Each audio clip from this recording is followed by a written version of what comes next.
Assalamualaikum warahmatullahi wabarakatuh. Perkenalkan, saya Aminah Oktaviani dari Prodi Biologi Fakultas Sains dan Matematika Universitas Diponegoro. Pada kesempatan kali ini, saya akan membahas mengenai kultur mikroalga. Untuk mempersingkat waktu, yuk langsung disimak aja pembahasannya. Sebelum mengetahui cara pembuatan kultur mikroalga, kita harus tahu dulu nih, apa itu kultur mikroalga dan tujuannya. Kultur mikroalga merupakan salah satu teknik untuk menumbuhkan mikroalga dalam lingkungan tertentu yang terkontrol. Kultur mikroalga dilakukan untuk tujuan pengembangan, diversifikasi sumber makanan, atau suplemen bagi manusia. Kultur mikroalga juga dilakukan untuk tujuan remediasi perairan yang tercemar, karena mikroalga memiliki kemampuan sebagai bioindikasi kualitas perairan dan bioremediator untuk melakukan bioremediasi terhadap perairan yang tercemar. Alat dan bahan yang dibutuhkan dalam kultur mikroalga mandiri di rumah yaitu 5 aqua botol 600 ml, 5 wadah plastik, 5 sampel air yang terdiri dari air PDAM, air mineral, air selokan, air hujan, dan air kolam, dan masing-masing air tersebut sebanyak 1 liter, dan yang terakhir yaitu 15 koin 100 atau 200 perak. Kultur mikroalga pada botol dilakukan dengan menyiapkan 5 jenis sampel air yang berbeda, lalu dimasukkan ke dalam 5 botol air yang berbeda, dan masing-masing botol terisi air sebanyak 500 ml. Kemudian botol diletakkan di tempat yang terkena paparan sinar matahari dan diamati selama 14 hari. Kultur mikroalga pada koin dilakukan dengan menyiapkan 5 jenis sampel air yang berbeda, kemudian dimasukkan ke dalam 5 wadah yang berbeda dan masing-masing air diisi sebanyak 500 ml pada wadah. Kemudian koin dimasukkan ke dalam 5 wadah yang berbeda dengan ketentuan tertentu.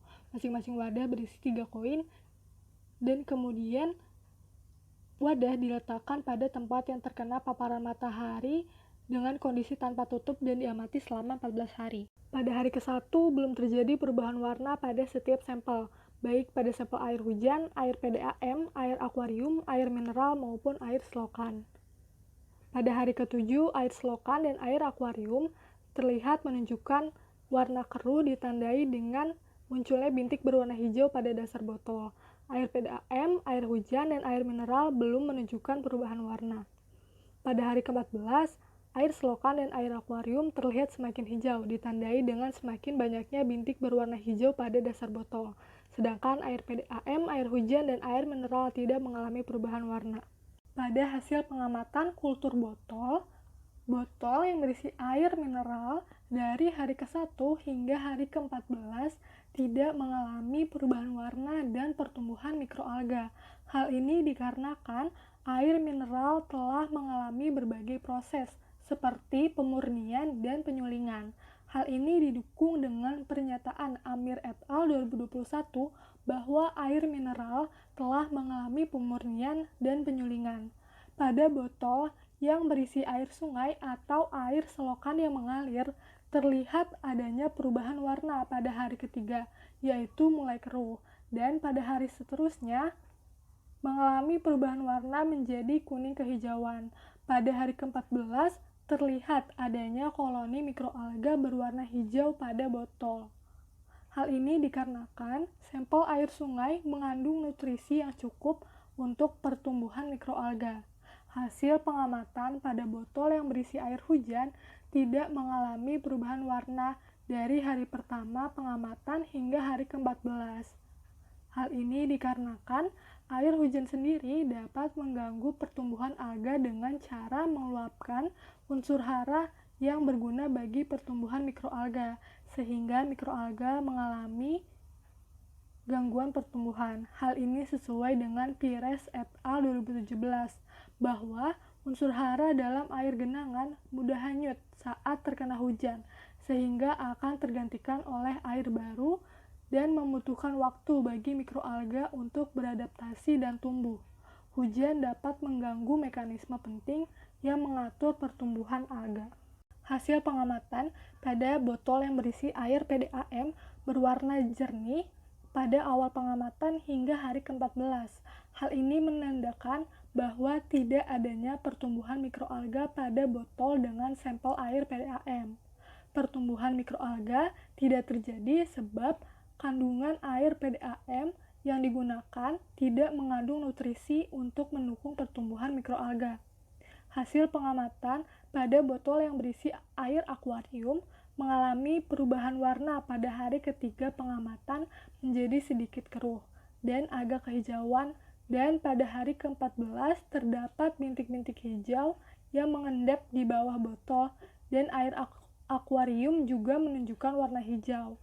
Hal ini dapat terjadi karena adanya nutrisi seperti nitrogen yang berasal dari pakan ikan tidak termakan, sehingga air pada wadah dapat mengalami perubahan warna.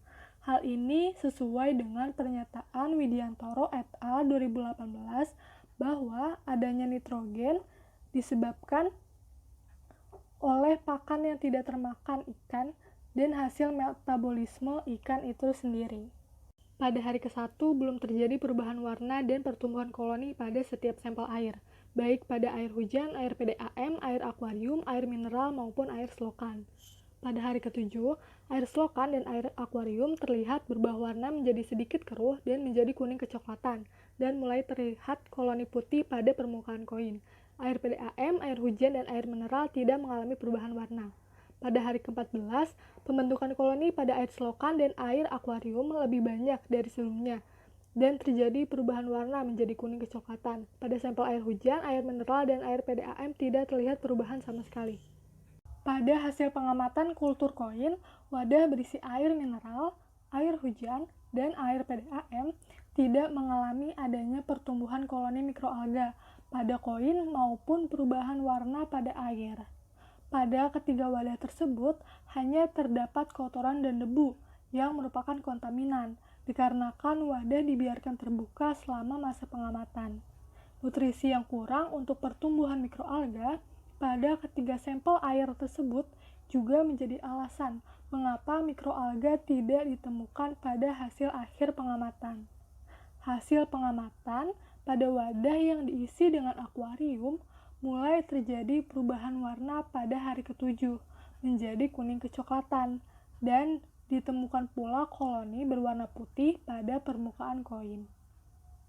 Hasil pengamatan pada wadah yang diisi dengan air selokan yang mengalir, terdapat perubahan warna menjadi kuning kecoklatan, dan pada hari ke-14 ditemukan beberapa koloni alga coklat pada dasar wadah, juga pada permukaan koin, yang mengindikasikan adanya pertumbuhan mikroalga.